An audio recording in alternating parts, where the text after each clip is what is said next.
What I am about to describe will sound like a Chiapas cliché movie script. But this did indeed happen. Even at home barely anybody believes me without confirmation from the other parties involved. Buckle up, it's a long haul. Autumn 2019 in British Columbia, Canada. I am from Germany but spent half a year in Canada as part of my bachelor's degree. I barely got back before COVID hit. I was 22 years old at the time, and the other people involved were about the same age. Another foreign student and I befriended this local Canadian student. We all had the same interests and humor, and the dude became a very good friend of ours. He told us all about the local area and we spent a week in the summer with him and his father at their very remote, remember this, cabin near some woods.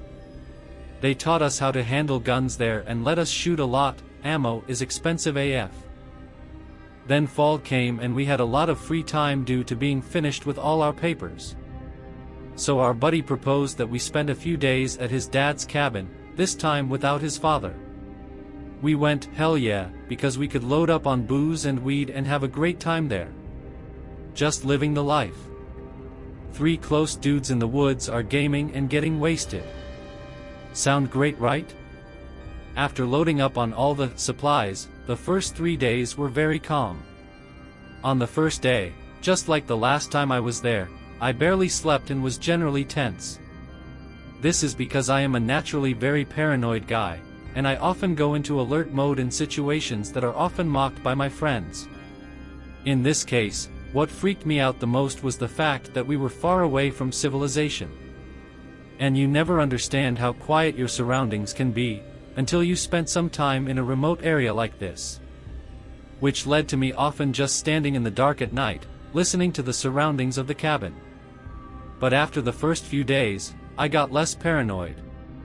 After all, I was with friends, was constantly high, and we were quite armed and dangerous, probably most dangerous to ourselves though.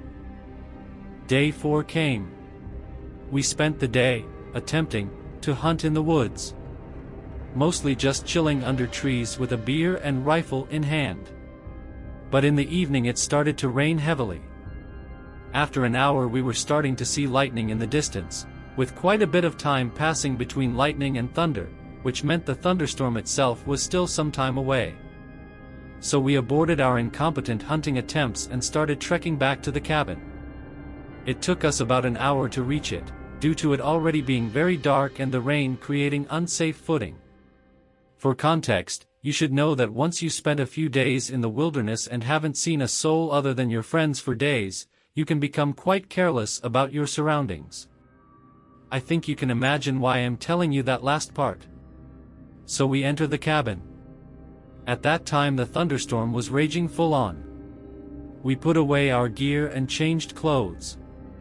Except for our guns.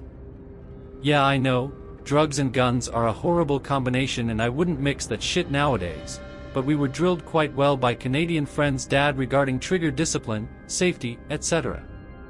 And man, I miss spooning a rifle while sleeping. We cozied down in the living room at a table, started a YouTube video, and began playing cards. Barely 20 minutes passed since we returned. And at the time, we didn't bother closing the curtains in the living room, because thunderstorms are baller aft. So imagine that we were 3 guys, sitting around a table, occasionally in awe at the weather outside while playing cards. In such a remote place, it is extremely dark outside. Without a full moon and clear skies, it is pitch black. The only lamps we have are old-ass vintage looking, and dimmer than my phone screen. What comes next is how my also non-local friend described what he saw. While sipping from his beer, another lightning went off. He spits it out instantly after the lightning came and screamed and stood up. No words, just the sound of panic. My Canadian friend and I were instantly perplexed and looked at him. There is somebody outside. He started rambling about how in that split second the lightning illuminated the outside of the cabin. He saw a person standing a bit of distance away from the cabin, looking directly at us. Now this is what I meant when I said cliché horror story.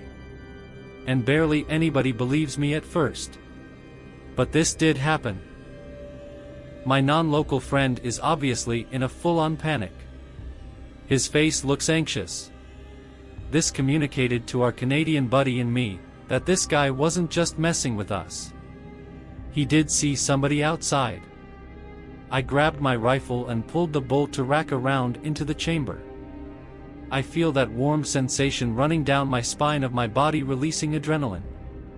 I tried to stay far away from the window and stare into the darkness outside, but I can't see anything. While our Canadian friend rushed into his room to grab his pistol, I start panicking even more because I realize we didn't lock the door. Why would we? We haven't seen anyone in days and are in the middle of the wilderness. So I run to the door and lock it. Our friend returns with his pistol, which he grabbed because there was a flashlight attached to it. He carefully approached the window, then changed his pace from sneaky to fast and pushed the window open with one hand, while the other hand was aiming the handgun outside. I wish I was any good at drawing. Because what we saw next when our friend turned on the flashlight was the most terrifying image I have ever seen. It is burned into my mind. The fact that I cannot share that image with other people has been bugging me for 3 years now. The light turns on. What we saw at that moment was a man, tall and slim, dressed in all black, with a hooded raincoat that he has pulled over his head, almost covering his eyes. But not far away from the cabin, just a few steps away from the window. Not standing as our friend yelled earlier, but crouching. Looking directly at us with clenched eyes and a fucking terrifying little smirk on one side of his mouth. Another lightning flashes, and for that moment we were all frozen. The image of what we saw must have shocked the other guys as much as it did me because nobody said anything for a few seconds. There is hard to explain the dreadful feelings about seeing something like this. In a storm, in the middle of nowhere, a person dressed in a black raincoat is suddenly crouching so close to you. And facing you. Our Canadian buddy was aiming his pistol plus attached flashlight at the also frozen crouched smirking man and just yelled out, with a slight stutter and a higher pitched voice than I've ever heard from him. "Gee, get the fuck away from us or we will shoot." I guess at that moment after his eyes adjusted, the Raincoat Man realized that this was not just a flashlight, but a gun. And I was standing next to my friend with a hunting rifle in my arm. Raincoat Man's slight smirk changed to something where I am unsure if it was shock or rage. All this was happening in less than a minute. While my friend kept on yelling, and I was just frozen, the raincoat figure turned by about 90 degrees towards the nearest tree line, and went from crouched to full sprint quickly. He ran away to the right side of our window. Two of us poked our heads out of the window to see where exactly he was going, but with the heavy rainfall and darkness, we could barely make out anything in the distance of that tree line. After a few minutes of just looking at each other in disbelief, we decided to pop off a few rounds outside the window, to prove that we were for real, and to cope. When the shock wore off, we decided to call the police. They asked a lot of questions on the phone to describe the location of the cabin and a description of the man who just almost crept up on us, totally unsuspecting and only revealed due to lightning and luck.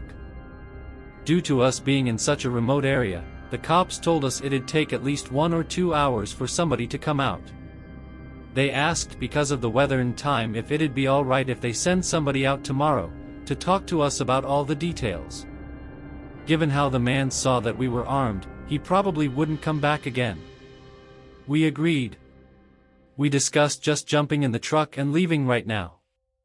But we dumbasses were too lazy to refuel the truck. The idea of doing this now, in the dark and in that heavy rain, was just too frightening. I kept thinking about this guy lurking in the darkness and picking us off one by one. We spend the night sleeping in shifts. One person was awake and standing guard, the others at least attempted to sleep. When my turn came, the rain had died down. I turned off all the lights, opened a window, and just sat there in the darkness. Tried to listen for any sound I could hear, and looked out of the windows to scan the area. Let me tell you, when you're sitting in the dark for hours in full alert mode, just trying to sit still, listen and look around, you have a lot of time to think and reiterate what just happened. close to the middle of the next day 2 cops arrived. We had to give them a detailed report of what happened, and when it happened, and had to show them in which direction the raincoat shade ran off. They said they will organize for a patrol to comb through the woods, but that might take a while because they need experienced outdoorsmen, etc. Sadly, we didn't see many details of the man's face. We couldn't tell if he was young or old, only that he was tall and clean-shaven. The chances of finding who exactly that was, and finding out what the hell he was attempting to do, was very small. Though one of the officers expressed that this whole happening was deeply worrying. We left the cabin a few hours after the police left, and the Canadian guy's dad insisted we stay at his place at least for a day until we feel safe again. He also wanted to hear every last detail and figured that the time has come to install cameras around the cabin. I don't remember this part for sure, but I believe that I heard later the dad and his brother went back to the cabin and just sat there in the dark, waiting for the Raincoat Man to return.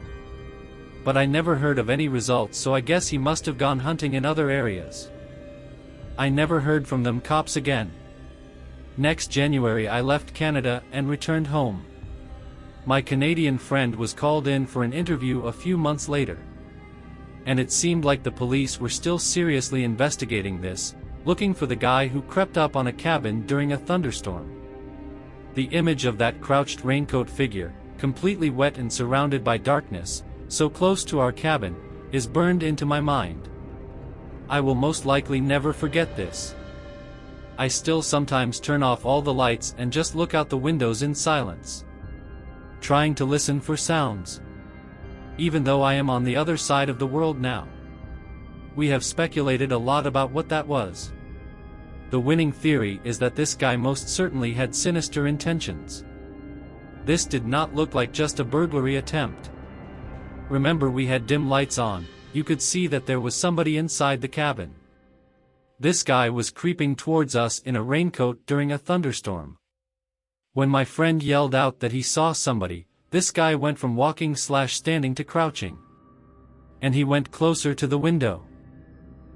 I suspect the Raincoat Man wanted to check what kind of victim was on the menu.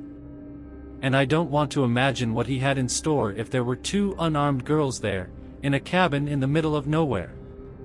We didn't see any headlights passing the clearing the cabin was on. The guy also had no backpack or something.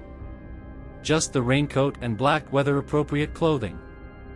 I'd bet my soul that this guy was a man on a mission, who knew exactly what he was doing and what he was well prepared for. While writing this post, I also started thinking about the logistics of it all. The guy must have a camp or at least a car hidden somewhere in those woods. You can't sustain yourself out there otherwise. I also got the feeling that he either came upon the cabin during the storm itself, or that he spotted us in the woods during the hunting we did before. We moved slowly, while also not being shy with waving our lights around.